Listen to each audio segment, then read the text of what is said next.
있는데 이거 말했다가 무서운데 처벌하기도 하고 그리고 이젠 돈 줄지니까 그냥 돈 주고 무마되는 경우가 많아요. 이젠 다 총살입니다. 예, 기본적으로 그냥 다 총살합니다. 아들이 사형당하지 않습니까? 어머니, 아버지, 자식들까지 다 데려다 놓고 보임을 줍니다. 한 명을 죽이면서 열백 천만을 교육하자는 거예요. 너네도 저렇게 되면 이 사람처럼 죽는다.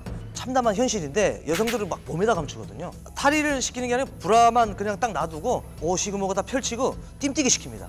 일단 질러놓고 뒤처리는 나오든 안 나오든 후에 가서 하는 겁니다.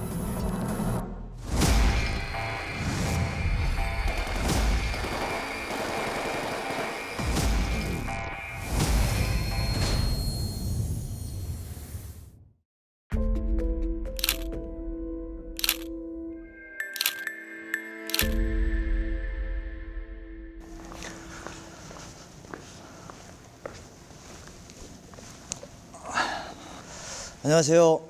저는 2016년 서해바다로 수영으로 탈북을 한 이철은이라고 합니다. 반갑습니다. 북한에 있었을 때는 보위부라는 곳에서 있었습니다. 보위, 방패라는 의미입니다. 예. 그러니까 북한의 최고 지도자 김일성 때부터 시작을 하면 김일성, 김정일, 김정은을 방패한다, 보위한다라는 의미에서 보위부입니다. 보위부는 우리가 흔히 알고 있기에는 블랙 요원들이 많아야지 원래 맞는데 사실은 그렇지 않고요. 북한에 이제 화이트 요원들이 많습니다. 그래서 북한 체제를 위해 가지고 북한 주민들의 사상 동향을 장악을 해가지고 북한 주민들이 민심을 알아보는 그런 부서라고 보시면 될 것 같습니다. 우리로 말하면 예전에 안기부와 같은 임무를 수행하고 있다라고 보시면 될 것 같습니다. 보위부가 하는 일은 이제 우리나라에서는 이제 경찰 그리고 또 국정원 이렇게 나눠져 있는데 북한에 이제 경찰이라고 하면 인민보안성이 있고요. 여기는 인민보안성은 경제범을 다루는 것이고 국가보위성은 정치범을 다루는 것입니다.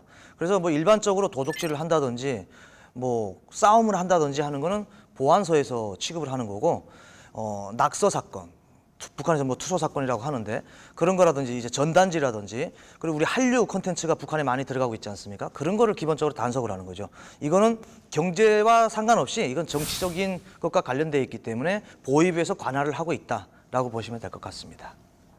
저는 2004년부터 2010년까지는 강원도 원산 항보위부에 있었고요. 그리고 대학을 졸업하고 2014년부터는 황해남도 2국 정보국에 있었습니다. 정보국에서는 기본적으로 북한 주민들의 사상 동향을 장악하기 위해서 스파이를 교육하고 육성시키는 것입니다. 정보원으로 고용할 수 있는 사람들을 2박 3일 동안 교육을 하고 그 사람들이 북한 주민들에게 어떻게 접촉을 해가지고 또는 북한 주민이든 군인이든 그건 북한에 있는 사람들은 누구나 다 같습니다. 그 사람들의 사상 동향을 어떻게 장악을 해야 되느냐 그거에 대한 교육을 교육 영상과 함께 강의를 통해 가지고 교육하는 쪽이다라고 보시면 될 것 같습니다. 우리나라에서는 무슨 시험을 보고 막 들어가잖아요. 근데 북한은 대답을 못 하겠습니다. 왜냐면 제가 시험을 안 봤거든요. 그리고 북한에서는 보위부에 들어간다든지 어쨌든 권력기관에 들어간다는 거는 대학을 졸업하고 일단 특별한 경우에는 대학 졸업하지 않은 사람들도 있습니다. 간부과라고 있습니다. 간부과에 양성지던이라는 사람이 있는데 그 사람들이 선발을 합니다. 선발 기준은 특별히 없습니다. 토대만 괜찮으면은 두 번째 돈만 있으면 됩니다. 제가 있을 때 당시에 보위부에 들어가는 건 1,500달러면 들어갔거든요. 평양은 또 다르죠. 지방과 평양 차이가 있는데 평양에는 최소 3,000달러부터 시작입니다. 많기는 2만 달러까지 있어요. 어떤 부서에 가느냐에 따라서 또 다르거든요. 북한에는 이제 권력사회, 계급사회이기 때문에 권력을 잡아야지 살 수가 있어요. 어떤 부서에 가느냐에 따라서 돈을 많이 들이죠. 이제처럼 평양에서 2만 달러 들인다면 반탐에 가겠죠. 반탐이라는 건 해외 나가는 쪽이니까 해외 나가면 돈 많이 번다는 것도 북한 사람들 잘 알고 있으니까 우리가 진짜 잘못 알고 있는 게 북한이 겉으로 타이틀은 사회주의라고 하는데 진짜 속을 들여다보면 사회주의가 아닙니다. 자본주의입니다. 근데 북한에서 그걸 모르고 있느냐? 사실은 알고 있습니다. 시장경제가 활성화되면서 북한에서 사회주의 체제에서는 원래 시장경제를 받아들이지 말아야 되거든요. 사회주의 시스템은. 근데 받아들였어요. 북한에서는. 근데 표면적으로는 자기네가 시장경제로 운영되고 있는 국가가 아니다. 즉 자본주의가 아니다 라고 표면적으로는 이야기하고 있죠. 군복을 입고 있으니까 군인이죠. 그리고 또 김정은이 집권하면서 보위부는 또 똑같이 군인과 같은 이제 생활을 하게끔 했습니다. 보위부 들어가면 군대를 안 가는 게 최초에 제가 2004년도에 나갔을 때 원산 항보위부 나갔던 것이 바로 군복무를 쳐줍니다. 보위부도 군복무가 똑같아요. 10년입니다. 10년인데 저는 이제 5년밖에 안 한 거는 이제 보위부에서 위탁대학이라고 있습니다. 이 사람을 다시 보입에 끌고 와야 되겠다. 보입에서 선발해서 대학을 보내줍니다. 그래서 제가 갔던 거지 군복무 기간은 10년 똑같습니다. 120개월이죠. 제가 처음에 2004년도에 군대에 나갔을 때는 13년 동안 했던 분들도 있어요. 그때 제가 가니까 분대장이라고 하는 분이 13년 하셨던 분이에요. 저희 아버지보다 더 나이 먹어 보시더라고요. 막 수염도 이렇고 군인인지 아니면 무슨 할아버지인지 모를 정도의 어쨌든 그런 사람인데 저희 분대장이었어요. 최근에 지금 김정은이가 군복무 남자들 8년으로 줄이지 않았습니까? 휴민트를 통해 가지고 북한에 알아봤는데 아직 10년 군복무하는 사람들이 있더라고요. 왜냐면 8년 동안 하라고 그래가지고 바로 그냥 8년 된 사람들을 군대에서 이제 전역시킬 수는 없거든요. 그래서 제가 처음에 갔을 때도 13년 군복무하는 사람들이 있었어요. 보위부는 이제 보위부 신병훈련소가 3개월 똑같이 있습니다. 이제 신병훈련 받는 지역이 다른 거죠. 다른 데는 이제 대대별로, 아니 연대별로인가 사단별로인가 이렇게 신병훈련소가 따로 있더라고요. 다 우리처럼 논산훈련소에서 신병훈련을 받고 가는 것이 아니고 부대별로 이렇게 신병훈련소가 있습니다. 그래서 거기서 받고선 그 자부대에서 또 이렇게 배치를 하더라고요. 근데 보위부는 국가보위부에서 이제 신병훈련소가 하나 있는데 평양시 청호동에 있는 그 보위부에서 거기서 받고 그 전국으로 다 보냅니다. 네. 그러니까 우리나라만 중위 또는 대위 이렇게 말할 수가 있죠. 그런데 제 월급이 2,750원 정도였어요. 한 계란 3알? 많으면 4알 정도 살 거예요 아마. 네. 그러니까 북한에서는 이 월급이라는 개념이 없어요. 그래서 월급이라고 하지 않습니다. 생활비라고 합니다. 대신에 배급을 줍니다. 북한에서 94년도 이후에 배급제가 끊겼다라고 하지 않습니까? 정확하게 북한에서 끊겼다고 표현하면 안 되고 축소했다고 해야지 맞습니다. 지도 통제 기관들을 비롯한 김씨 체제를 위해서 일할 수 있는 그런 단위들에는 그런 부서들에는 배급을 주고 있습니다. 아직까지도.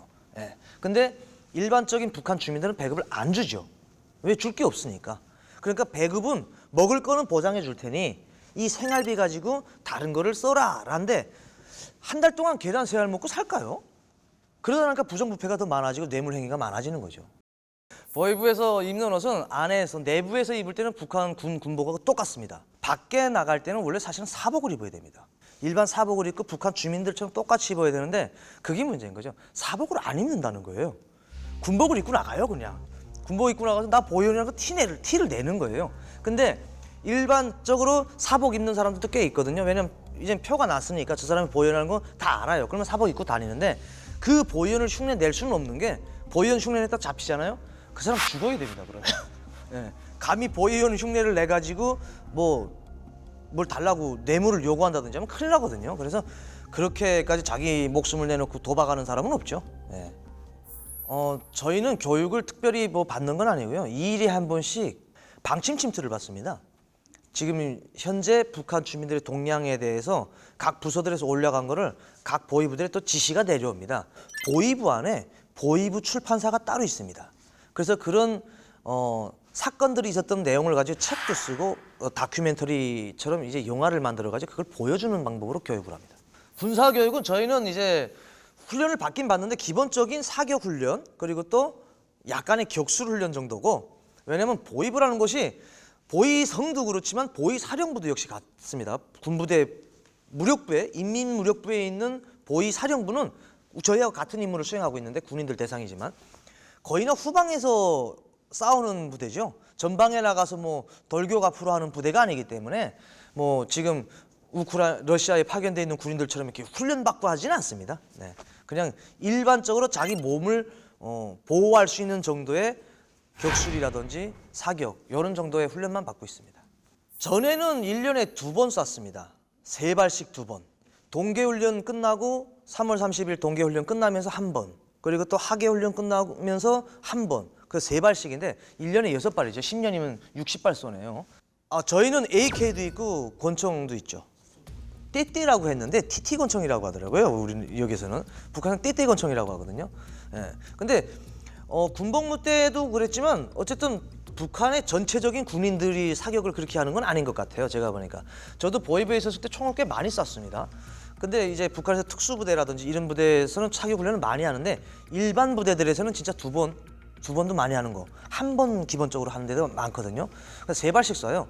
그리고 뭐 말이 군인이지 7천국, 8천국 같은 군인들은 제가 아는 친구들도 군복무 10년 하고 왔는데 총 쏴봤나 그러니까 한 번도 못 쏴봤다고 하더라고요. 그런 군인들도 현실적으로 있습니다. 네. 그러니까 이거 훈련 기간에 실탄 사격을 3발 쏘는 거지 매일 30분씩 사격 훈련을 합니다. 사격 훈련을 하는데 가상 사격 훈련이죠. AK 소총에다가 침탄이라고 합니다. 북한에서는 침탄. 플라스틱으로 한 7cm 정도 되는 걸로 총구에 들어갈 수 있게끔 만들어 있고요. 앞에는 바늘 있잖아요. 바늘 뼈쭉한 거 한 2전 정도 나와 있는 게 있어요. 그거 쏴가지고 10m에서 쏘면은 100m에서 사격하는 효과와 똑같은 시너지 효과를 내는 침탄 사격 훈련을 매일 30분씩 합니다. 그 30분씩 한 훈련을 가지고 동계훈련 끝나면서 실제 그 훈련이 효과가 있느냐, 이만큼 훈련은 조준 연습을 잘 했느냐 하고 검증받는 시간이다라고 보셔야 될 것 같습니다. 그 매일 30분씩 훈련하잖아요. 잡니다. 조준 연습하면서 엎드려 있잖아요. 이렇게 하고 절아요 다. 그거 어떻게 매일 그 3개월 동안 그 훈련을 할 수가 있나요?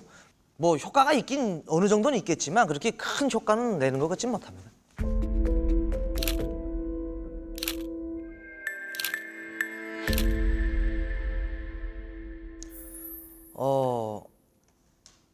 있는데 이거 말했다가 무서운데. 네. 있긴 있죠. 어떤 거냐면 저는 이제 정보국에 소속돼 있었지만 백공구라는 곳에 동원돼 있었습니다. 한류단소 가는 데입니다. 그 백공구 연합지휘부에 들어가면 각 기관에서 다 와 있습니다. 보위부가 사실은 많이 거론되는 거는 검열, 수색권을 가지고 있기 때문에 그러죠. 검열은 어떻게 하느냐? 뭐 태양열 비판이 설치되어 있다 하면 TV가 있다는 거를 암시하기 때문에 저 집에서는 분명히 한류를 볼 것이다. 그리고 아무 집이나 들어가는 건 아니에요. 좀 집이 살아 보인다. 집이 어느 정도 살면은 한국 거를 봅니다. 살림이 어려운데 한국 거 보는 집은 제가 검열해봤는데 보면 거의는 없더라고요.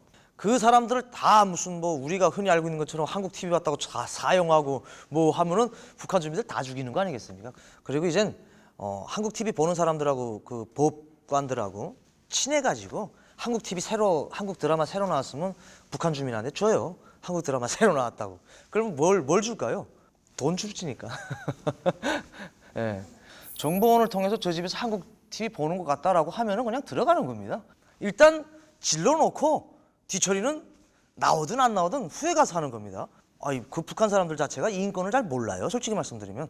잡히면 좋은 거고 안 잡히면 뭐 어쩔 수 없는 거고 본다고 신고가 제기돼가지고 들어왔댔다 하면 끝나거든요. 뭐 전혀 죄 없는 사람한테 들어갔는데 그런 일이 있었다. 미안하다고. 신고가 잘못되고 옆집이었네. 잘못 들어왔네 하고 쓱 나가면 끝나요. 예전에는 그 CD R판으로 갖다가 봤거든요. 그때는 잡기가 쉬웠어요. 왜냐면 기기가 있어가지고 그거를 전기를 꺼놓고 들어가면 뽑질 못합니다. 근데 그것도 뽑는 방법이 생겨가지고 카드 있죠, 카드 가지고 그 CD 들어가는데 싹 긁으면 그 열리더라고요. 정전이 됐어도. 그런 방법이 있어가지고 감췄는데 그러면 또 그거를 처음엔 못 찾는데 또 어떤 방법으로 찾느냐? 기기가 돌아갔으니까 온기가 있을 거 아니에요. 열기가 있을 거 아니에요. 손 대보면 따뜻한 거예요. 야, 돌아갔네, 요거. 그러면 또 그렇게 찾는 거예요. 근데 그게 이제 업그레이드 되면서 북한에서도 CDR을 갖다 보는 데가 없어요, 이제는. 다 이제 USB 갖다가 보거든요. 그러니까 USB 갖다가 보면은 정전시켜도 필요가 없습니다. 뽑으면 되니까 이거. 뽑기 때문에 이 사람들을 들어가자마자 그냥 뽑잖아요. 주변을 수색을 합니다, 일단. 주변을. 그래서 여성들한테도 사실은 이게 북한에서 참 참담한 현실인데 여성들을 막 몸에다 감추거든요. 털어요. 예. 일어나라고 하고 막 다 풀라고 해요. 예. 그냥 딱 탈의를 시키는 게 아니라 브라만 그냥 딱 놔두고 오시그모가 다 펼치고 뜀뛰기 시킵니다. 그럼 떨어져요. 아무리 여기에 있다고 해도 뚝 하고 떨어지거든요. 예. 그런 방법으로 찾고 또 그렇게 대단하니까 자기가 보다가 이거 검열하러 들어왔다면 또 이젠 또 그걸 또 씹어먹는 사람까지 나타났어요. 이제는 그냥 돈 주고 무마되는 경우가 많아요. 이젠 돈이면 다 되거든요. 그 속에도 안 좋고 건강에도 안 좋은 거고 왜 씹어서 먹겠습니까? 예. 그 처벌이 되게 애매했어요. 그래서 최근에 나온 것이 나오지 않았습니까? 반동사상 문화배격법. 그 반동사상 문화배격법에 법으로 명시되면서 처벌 기준이 명백해진 거예요. 근데 북한에서 한국 드라마 봐가지고 사형당한 사람보다도 제가 알고 있기에는 성인 녹화물 봐가지고 사형당한 사람들이 많습니다. 북한에는 참 그 인간의 본능을 억제시켜서 체제 복종시키는 그런 게 좀 센 것 같아요. 성인 녹화물을 봤다 걸리면 그냥 바로 사형입니다. 못해서 교화 30년. 그리고 또 그거 성인 녹화물 단속당하면은 기본적으로 뇌물을 잘 안 받으려고 하죠. 예. 그거 받았다가 또 소문 나가지고 자기까지 이제 또 연대적인 책임을 받을 수 있기 때문에 기본적으로 성인 녹화물 번 사람들에서 뇌물을 잘 안 받으려고 합니다. 일반적으로 알려진 사형은 공개처형이 있죠. 공개처형과 비밀처형 이렇게 두 개로 나뉘어져 있는데 일반적으로 공개처형은 북한 주민들이 알아도 되는 내용, 반국가음모 전복죄라든지 그런 북한 주민들이 알아도 되는 그런 내용을 가지고는 북한 주민들을 그리고 또 학생들, 어린이들까지 그 사형 장소에 부릅니다. 몇 시까지 나오세요. 와서 사형하는 걸 보세요. 이렇게 합니다. 왜냐하면 그 사람을 사형함으로써 이 많은 사람들을 공포정치죠. 한마디로 하면 한 명을 죽임으로써 열백 천만을 교육하자는 거예요. 너네도 저렇게 되면 이 사람 좀 죽는다. 북한의 잔혹함이 어느 정도냐면요. 아들이 사형당하지 않습니까? 어머니, 아버지, 자식들까지 다 데려다 놓고 보임습니다. 예. 그 자식이 사형당하는 걸 다 그렇게 보게 합니다. 그리고 뒤에는 제일 먼저 학생들을 앉힙니다. 어린애들. 여기 바로 이제 공개 처형이고 비밀 처형이라는 거는 북한 주민들이 알면 안 되는 거. 북한에는 종교의 자유가 없습니다. 종교, 유교 사상을 퍼뜨렸다. 그리고 또 그런 기미가 보였다든지 그리고 김정은이라든지 김일성이라든지 북한에서 얘기하는 백두혈통에 대한 투소 사건이라든지 낙서 사건 이런 것들이 있다고 하면은 그에 대한 조사가 끝나면 그 사람들을 사형을 하는데 그 사람들 같은 경우에는 비밀 사형실이 사형장이 있습니다. 지하 벙커로 되어 있는데 그런 것에서 이제 조용히 그냥 쥐도 새도 모르게 사형을 하는 거죠. 왜 비밀 사형을 하냐면 이 사람들 북한 주민들에게 알려줄 필요가 없잖아요. 왜냐면 북한 주민들이 그러면 선전하는 거 되거든요. 종교에 대해서 몰랐던 거 종교가 뭔지를 알려주는 거로 되고 그리고 북한 주민들에게 자기네는 원수님을 이렇게 떠받들고 했는데 김정은이를 반대하는 사람이 있구나라는 거를 북한 주민들이 거의 다 모르잖아요. 근데 이 사람들이 반대했대요. 그럼 반대할 수도 있겠네 라고 몰랐던 걸 알려주는 거로 되기 때문에 역작용이 일어날 수 있기 때문에 굳이 그런 거는 공개 처형을 안 하고 비밀 처형을 합니다. 다 총살입니다. 저는 2번 봤습니다. 네. 2번 봤는데 아직도 근데 너무 처참합니다. 예. 보통 보면 이제 가면은 넓은 공지에서 많이 하거든요. 그 땅에다 기둥을 3개를 박아요. 3명이면 3개고 뭐 2명이면 2개고 1명이면 1개 박겠죠. 뭐 한창 그 다 모인 다음에 시간이 되면 태우고 와가지고 막 끌고 와요. 근데 보면 짜가를 물렸어요. 다 입에다. 그리고 뒤에다 포박 다 하고 있는데 눈싸 매고 엄청 발버둥칩니다. 사람이 그 뭐 사형당한다는 걸 알고 있는데 뭐 할 말이 오죽이나 많겠습니까?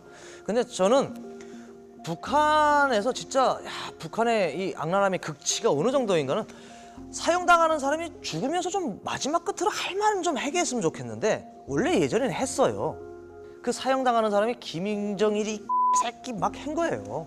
욕한 거예요. 죽을 때 이양 죽는 거 막 그냥 분풀이를 한 겁니다. 그러다 나니까 이게 듣는 사람들이 많잖아요. 공개 사형장인데 그러니까 이게 안 좋다 해가지고 짜가를 그때부터 물리기 시작을 했습니다. 그래서 죽을 때도 자기가 할 말을 못 하고 죽게 돼 있거든요.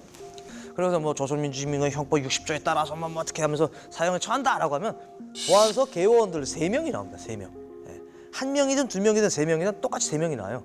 3명이 나와가지고 1명이 각각 3발씩 쏩니다. 예. 많이도 쏴요. 예. 뭐 머리 1발, 배 1발, 다리 이렇게 쏘는데 가네가 무슨 뭐 저격수들도 아니고 그렇게 안 되는 거고 그냥 아무 데나 쏘더라고요. 근데 처음에 맞으니까 그냥 어우 그 이상 뭐 너무 처참해가지고.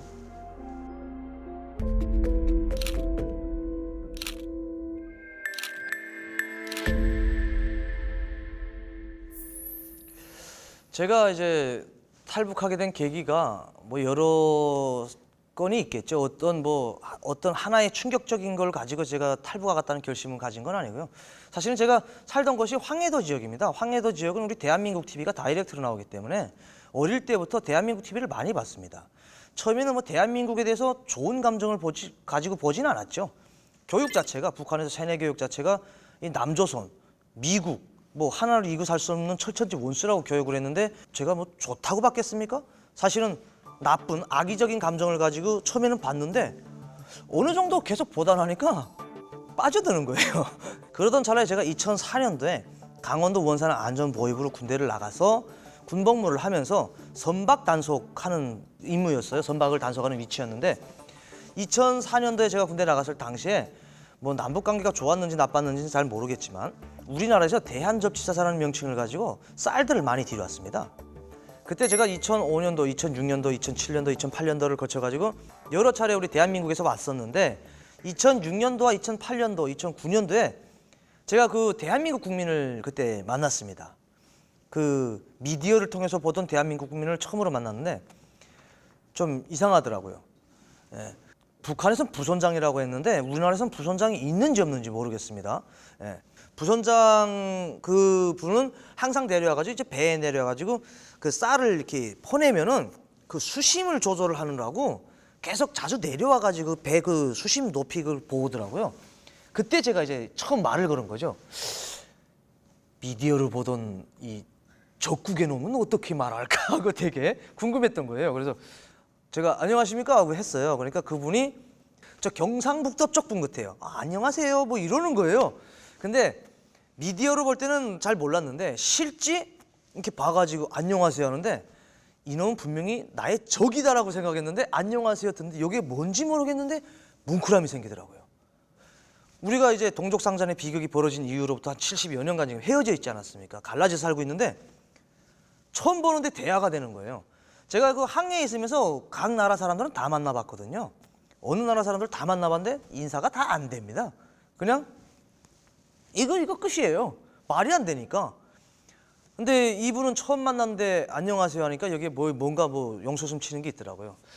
그래도 그거를 또 누르고 내 교육받은 게 있는데 적들한테 내가 이렇게 해실해실해서는 안 된다 하고선 다시 마음을 가다듬고 이야기하기 시작했죠. 궁금했던 거죠. 한국에서는 못 사는 거로 지금 북한에서는 알고 있는데 그때 당시까지만 해도 어떻게 쌀을 들여놓냐 뭐 이런 걸로 시작을 해가지고 한국 경제에 대해서 많이 물어봤어요. 한국 군에 대해서 물어본 적은 한 번도 없어요. 왜냐면 북한 군 자체가 일반 부대들에서는 우리 대한민국 군에 대해서 교육을 안 하니까 군에 대해서 궁금한 게 없던 거예요. 그러니까 일반적인 한국 사회에 대해서만 궁금한 거예요. 근데 이분도 국정에서 교육을 받았겠지만 또 사람이 그렇게 됩니까? 뭐 또 북한 사람 처음 만났는데 서로 이야기를 하고 지금 금연을 하고 있는 상황인데 그때 당시에 담배를 많이 폈단 말이죠. 그분도 담배 흡연을 하시더라고요. 그래서 담배를 같이 폈어요. 피면서 제가 남순 담배 좀 한 대 펴봅시다 그랬어요. 그러니까 한국 담배를 주는데 그때 당시에 무슨 담배였냐면 참대가 그려져 있던 담배예요. 참대가 이렇게 앞에 척 있더라고요. 수은 하고 써 있더라고요. 한국 글로 수은 하고 딱 써 있었더라고요. 그걸 딱 폈는데 담배가 너무 약한 거예요. 아니 제가 그래서 지금이 와서는 진짜 창피하고 쪽팔리는 진짜 말인데 그분한테 제가 뭐라고 한 줄 아세요? 야 남조선은 약하니까 담배도 약하구만 하고서 버렸어요. 그리고 북한 담배를 그때 줬는데 북한에서 여명 담배를 폈어요. 여명 담배면 되게 급수가 높은 담배입니다. 여명 담배를 주니까 1년 동안 담배 안 펴도 되겠다고 독하니까 북한 담배는 9에서 12mm거든요. 되게 세요. 그렇게 이제 이야기를 하면서 되게 그때부터 제가 대한민국에 대한 동경심이 생기기 시작했던 것 같아요. 그리고 또 2009년도에 왔던 다른 분과 이야기하면서 2006년도에 오셨던 분과의 이야기를 맞춰보니까 크게 차이가 안 나더라고요. 그러던 찰나에 제가 2010년도 대학을 졸업을 하고 보이부에서 있으면서 한국 TV를 그때는 뭐 공공연하게 본 거죠. 뭐 황해도 지역은 한국 TV가 잘 나오니까 한국 TV도 보고 참고로 제가 북한에서 그 SBS 런닝맨을 그렇게 좋아했답니다. 예, 드라마를 안 봤어요 저는. 왜냐하면 드라마가 너무 오래고 지루하고 끔끔해줌이 없더라고요. 제가 되게 싫어하는 스타일이거든요. 끔끔해줌은. 저도 북한에서 영화를 많이 봤는데 한국 영화만 봤지 드라마는 안 봤어요. 예. 근데 제가 그때 2016년 8월 15일 전전 박근혜 대통령님의 광복절 축사, 이거는 정치적인 성격과 전혀 상관없음을 미리 말씀드립니다. 광복절 축사를 제 방을 제가 북한에서 TV로 봤어요. 근데 그걸 보면서 솔직히 그랬어요. 거기서 앉아가지고 저 남선 대통령 간난 또 좀 뭐라고 하는 거야 하면서 이렇게 밥 먹으면서 봤거든요. 근데 뭐 쭉 나오다가 어떤 말이 있냐면 북한의 간부들이라든지 주민들이라든지 새로운 길은 열려 있다, 이런 그 말이 나와요. 한마디로 말하면 이 대한민국으로 너 찾아오라. 그러면 새로운 길은 열려 있다, 새로운 뭐 터전은 열려 있다, 뭐 이런 액션을 보내는 거예요. 야 너네 오라라는 액션을 보내주는 거예요. 그래서 제가 생각을 하다가 야, 이 대통령이 오라는데 가야 되지 않겠나? 갑자기 그런 생각이 드는 거예요. 저도 왜 그런 생각이 드는지 모르겠지만 일반적인 다른 사람이 얘기했으면 제가 안 왔겠죠. 근데 대통령이 오라 그러니까 가야 되겠다는 생각이 갑자기 드는 거예요. 야, 대통령이 오라는데 가야지. 성의를 봐서라도 가야지. 해가지고 제 친구한테 찾아갔어요. 저 혼자 온 건 아니고 제 친구가 지금 울산에서 있는데 그 친구는 보이부에 있지는 않고 짜게 바지 친구예요. 그냥 야, 한국 가자 하니까 이 친구가 한국을 몰라요. 지금은 북한에서 대한민국이란 국호를 정확하게 쓰고 있지 않습니까? 뭐 두 개 국가론을 내놓으면서 김정은이가 그때는 남조선이라고 했거든요. 야, 한국이 어디냐고 그러더라고요. 그래서 남조선 하니까 아, 남조선 그게 한국이네요. 그래서 그렇다 하니까 왜 그래서 박근혜가 오래 하니까 이 친구가 박근혜를 모릅니다. 우리나라 김정은이 모르는 사람이 있을까요? 거의 없을 것 같아요. 왜냐면 하도 많이 나오니까. 근데 북한에서는 그렇게 많이 나오지도 않고 먹고 살기 힘들어 질 건데 적국에서 대통령을 알갔다고 적국의 대통령을 알갔다고 하겠습니까? 그러니까 뭐 굳이 관심이 없던 거죠. 남선 대통령이야 박근혜가 하니까 아 그래 너한테 오라고 연락 왔네요. 그래서 아 이걸 그러니까 내가 TV 반 내용을 모르니까 이 친구가 그래서 쭉 이야기해줬죠. 이렇게 됐다니까 그 친구가 제 눈을 한 3초 동안 바라보더니 바로 가자고 하더라고요. 네, 바로 가자고 하더라고요. 그래서 그 가자고 한 날이 9월 14일이에요. 2016년 9월 14일. 그래서 그 다음 날 이제 탈북 준비를 한 거죠.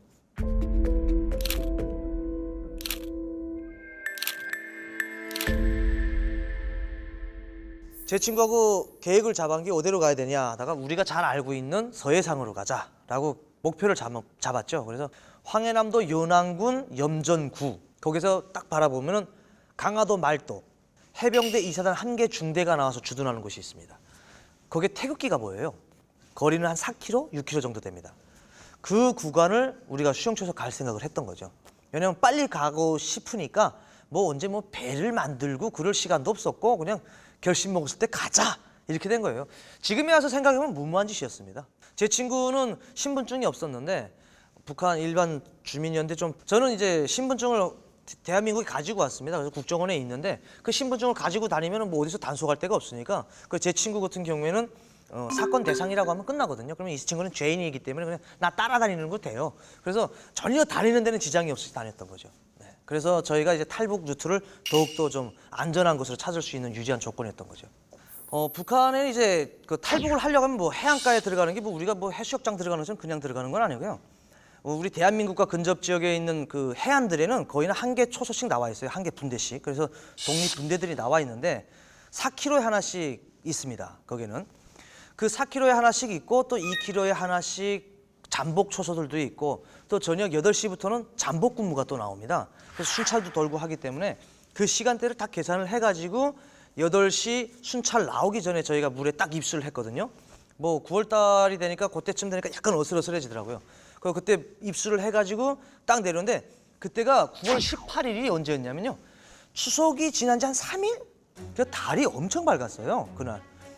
저희는 이제 그 물에 들어와가지고 한창 입수를 해가지고 수영을 치고 오는데 아웃물이었습니다. 그날 물때가 서해바다는 이제 간조 만조 시간이 있기 때문에 아웃물 시간에 저희가 들어갔는데 한국으로 물이 빠지는 시간에 썰물 시간에 저희가 몸을 담궜는데 물이 빠지는 속도가 저희가 계산한 시간보다 너무 빠른 거예요.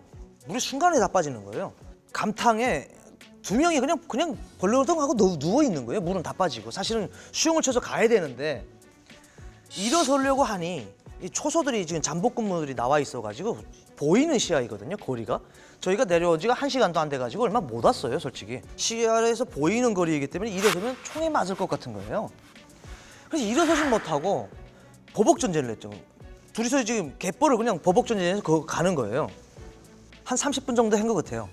너무 힘든 거예요. 갯벌에서 보복전쟁을 하는데 너무 힘들더라고요. 야, 그래서 제가 제 친구한테 야, 죽더라도 그냥 일어서 뛰자 그랬거든요. 제 친구가 어우 싫다는 거예요. 그래서 생에 대한 애착은 얼마나 강한지 어우 싫다는 거예요. 조금 고생하더라도 좀 더 기자는 거예요. 그래서 옷까지 다 입었지 신발까지 다 입지 해가지고 너무 힘든 거예요. 그래서 안 되겠다. 뛰자. 길지 못하겠다 하니까 야, 총 맞으면 어떡하려고 해서 맞더라도 뛰어야지 뭐 하니까 근데 그 찰나에 진짜 무슨 기적이 일어났는지 모르겠는데 달이 그렇게 밝고 시야가 다 보일 정도로 이렇게 환했거든요. 근문 안에 이제 보초 나오는 것까지 다 보였어요. 저희는 그 밝던 달이 갑자기 새까매지는 거예요. 주위가 왜 이렇게 새까매지지 하고 보니까 어디서 나타나는지 모르는데 되게 큰 새까만 구름이 그 달을 가렸어요. 나도 그 사람들이 안 보여요. 근데 그 사람들 나도 안 보일 거 아니에요. 와, 이건 진짜 기적이다. 그때부터 일어나서 뛰은 거죠. 근데 서해바다 어느 정도 뛰고 나면은 바닷물도 다 빠지는 게 아니거든요. 어느 정도 되면 이제 물이 안 빠집니다. 그때부터 이제 수영을 하려고 하는데 갑자기 이제 또 달이 환해지는 거예요. 이거를 제가 이거 이야기하면 어떤 분들은 무슨 꿈나라에서 이야기하고 있냐 하는데, 그때 이제 2016년 9월 18일 기상관 축소의 그 날짜 그걸 아마 보면 진짜 있을 거예요. 이거는 기적의 기적인데, 저희가 물에 딱 입수하려고 하니까 구름이 싹 가려지면서 날이 밝아진 거예요. 그래서 시야가 확보된 거죠. 그때 당시에는 무슨 그랬죠. 저희 아버님도 그렇고 그 친구 아버님도 그렇고 다 이제 돌아가셨으니까 너희 아버지와 우리 아버지가 하늘에서 지켜주고 있다, 막 이런 이야기를 했었는데, 그런 기적 같은 이야기가 일어났던 거죠. 북한에서 출발하기 전부터 저희가 이제 한국으로 온다는 걸 알았더라고요. 예, 저희는 이제 그거 와서 알았는데, 그 말도에 있는 해병대에서 북한 지역의 어느 일부 지역까지 열감지 장비를 가지고 감시를 하고 있더라고요. 미상의 인원 2명이 그 방파제 한마디로 제방뚝에서 왔다 갔다 하고 있으니까 저기서 왜 왔다 갔다 하지? 뭘 주우려구나라고 생각을 했대요. 근데 바닷물로 쓱 들어오더래요. 그래서 차마 이 거리를 수영으로 오진 않겠지. 그리고 원 기록도 역사도 없기 때문에 그렇게 생각하고 있었는데 점점 물로 들어오더니 오더래요. 이렇게. 그래서 이거 뭐야? 저 미상에 있는 2명이 지금 자기네 쪽으로 오고 있구나 하고 판단을 하고 상급에 보고를 했답니다. 미상에 있는 2명이 자기네 쪽으로 지금 수영으로 오고 있다. 근데 한 4시간 되니까 이 열감지 장비라는 것이 사람이 체온 가지고 하는 거 아닙니까? 이 저체온으로 열이 완전 적어져서 열감지 장비가 사람을 식별하지를 못했대요. 그래서 죽었다고 판단을 했답니다. 근데 저희는 한참 내려와가지고 한 6시간 동안 내려오다가 이 우리 대한민국에서 나왔댔어요. 마중 그 해군에서 배가 이 보고가 올라갔으니까. 근데 밤에 저걸 보니까 저 배가 뭐 북한 배인지 한국 배인지 바다에서 뭐 NLL이 어느 쪽인지 여기가 북인지 여기가 뭐 한국인지 전혀 분간을 못 하간 거예요. 야, 저 북한 경비정 같다는 생각이 들어가지고 저희는 이쪽으로 가야지 이제 말도 해병대가 있는 곳인데 여기 짝 반대쪽에 있는 무인도로 간 거예요. 이쪽으로 내려다가 꺾어가지고 이쪽에서 나오기 때문에 분명히 딱 한국 배 같긴 같은데 밤이니까 이거 판단이 흐려지더라고요. 이 무인도가 좀 저희하고 좀 거리가 가까웠으니까 글로 간 거죠. 글로 올라갔을 때 당시 한 4시 정도 됐던 것 같은데 그때부터 추웠던 거죠. 물에서 나오니까 우악 떨기 시작했죠. 무인도로 올라가가지고 거기서 막 버들버들 떨고 지금 뭐 9월 18일이니까 춥더라고요. 밤에 떨고선 아침에 이제 딱 해가 뜨니까 일어났는데 다시 바닷물에 들어가니까 못 들어가더라고요. 용기가 안 나요. 그래서 제가 지금도 아직 그 트라우마가 있는데 바닷물에 못 들어갑니다. 아직. 벌써 심장 위로 딱 물이 잠기면은 이 심장이 밖으로 나오는 것 같아요. 막 꽉꽉꽉 하는데 애기들 수영장에 가서는 노는데 바다에는 못 들어가겠더라고요. 그 친구가 대단한 게 뭐냐면 아침이 날이 밝았는데 언제 일어나가지고 언제 그 무인도를 돌았는지 모르겠는데 햇반을 주워 왔더라고요. 우리나라 포장 기술이 대단하긴 대단합니다. 물이 하나도 안 들어가 있더라고요. 그 햇반에가 햇반 주워오고 물병 이렇게 바다에서 이제 어부들이 먹다가 막 버린 거겠죠. 그 요만큼씩 남은 것들 모아온 걸 한 2리터를 주워왔어요. 다 담아가지고. 그리고 라면 수프, 그리고 무슨 신발짝 그 막 버린 것들 같은 거 막 주워와가지고 그거 신고. 저희 신발을 버렸으니까 맨발이었으니까 저희 처음에 그 바다에서 그 섬으로 올라갈 때 그 석가밭이었어요. 돌 석가들이니까 여기 손바닥 아직도 그래서 자꾸 갑질이 일어나는데 거기서 이제 그렇게 햇반 뭐 그냥 먹었죠. 햇반을 그냥 먹고 바닷물에 다시 못 들어갈 것 같으니까 야 이거 돌자. 이거 돌아가지고 한번 뭘 우리가 올라탈 수 있는 부위물을 좀 찾아야 되겠다. 이거 돌아보니까 파레트가 있더라고요. 파레트가 있어가지고 파레트에다가 온갖 스티로폼들을 다 매달았어요. 그 무인도다라니까 뭐 여기서 내려오고 저기서 뭐 걸린 것들 뭐 밧줄 그다음에 뭐 스티로폼 물병 이런 것들이 겁나 많더라고요. 그걸 갖다 매달아 가지고 뗏목을 만드는 거죠. 또 물도 올라갔다가 또 썰물 때 이제 밀물 때 올라갔다가 썰물 때 내려올 때 다시 이제 저희가 몸을 실었는데 저희는 이제 내려오고 있는데 그때 이제 이 해병대라든지 해군이라든지 뭐 이렇게 와 오더라고요. 그래서 그때 구조를 받았는데 귀순이냐고 물어보더라고요. 그래서 귀순이라고 하니까 배 타라고 하더라고요. 근데 저희는 그게만의 이제 뭐 루틴인지 모르겠지만 저는 올 때 진짜 되게 후회했어요. 처음엔 한국 오는 거를. 진짜 자존심이란 자존심은 다 무너진 것 같다는 생각을 했고 내가 괜히 왔다는 생각까지 막 들 정도였거든요. 처음에 올라오자마자 수색을 하고 딱 보니까 군인 신분증이 나와서 그런지 모르겠는데 여기 보니까 또 칼도 있었어요. 바로 그냥 묵더니 몰이 갖다 대니 그 배에다가 가판에다 몰이 갖다 턱 봤더니 발로 뚝 박았더니 총을 대는 거예요. 그때가 이제 후회가 빡 밀려오는 거예요. 괜히 내가 왔네 하는 생각이 그때 드는 거예요. 근데 한참 오다 나니까 처음에는 그렇게 하게끔 돼 있다고 하는 것 같아요. 뭐 귀순이든 뭐든 귀순 의사를 밝혔어도 무슨 짓을 할 줄 알겠습니까? 뭐 군인이고 하고 또 칼도 차고 있으니까 처음에는 조금 막 괘씸했는데 지금에 와서는 뭐 고맙고 감사한 거죠. 구해줬으니까. 그래서 저는 다른 분들처럼 비행기 타고는 못 왔고 저는 군함 타고 사실은 제가 왔거든요. 그래서 인천항으로 왔어요. 군함 타고 탈북하는 것도 좀 인상에 깊었던 것 같습니다. 네. 그렇죠. 국정원이었죠. 국정원에서 조사 받기 전에 이제 오면서 다 눈을 가려가지고 조사를 둘이서 분리해가지고 따로 조사를 받았죠. 친구하고 저도 이제 조사 기간도 달랐고 그리고 조사 받는 방식도 달랐죠. 조사할 때 제일 먼저 했던 말이 제일 아직도 기억이 나요. 보입에서 잘 먹고 잘 살았을 텐데 왜 왔냐요? 나 그게 제일 웃겼어요. 그게 아직도 기억에 남고요. 저는 어쨌든 뭐 처음에 어쨌든 대한민국 우리 용사님들에 의해서 또 저의 제2의 인생을 대한민국에 살고 있으니까요. 우리 대한민국 안보를 위해서 뭐 헌신하고 계시는 우리 용사님들께서 항상 건강하시고 대한민국 국권이 지켜주시길 간절히 부탁드리겠습니다. 감사합니다. 그때는 제가 한국 가야 되겠다 이런 결심을 안 했을 때인데 전쟁이 일어난다고 막 그래가지고 신발도 못 벗고 총탄 다 나눠주고 전군 비상태세를 이제 한 거예요. 준전시 상태를 선포하고 군패도 다 나눠줬어요. 그때 군번을 나눠준다는 건 이건 전쟁을 의미해요. 북한에서 그때 좀 전쟁 좀 일어나라. 북한 군인들 상당수는 전쟁이 일어나기를 바라는 군인들이 많아요.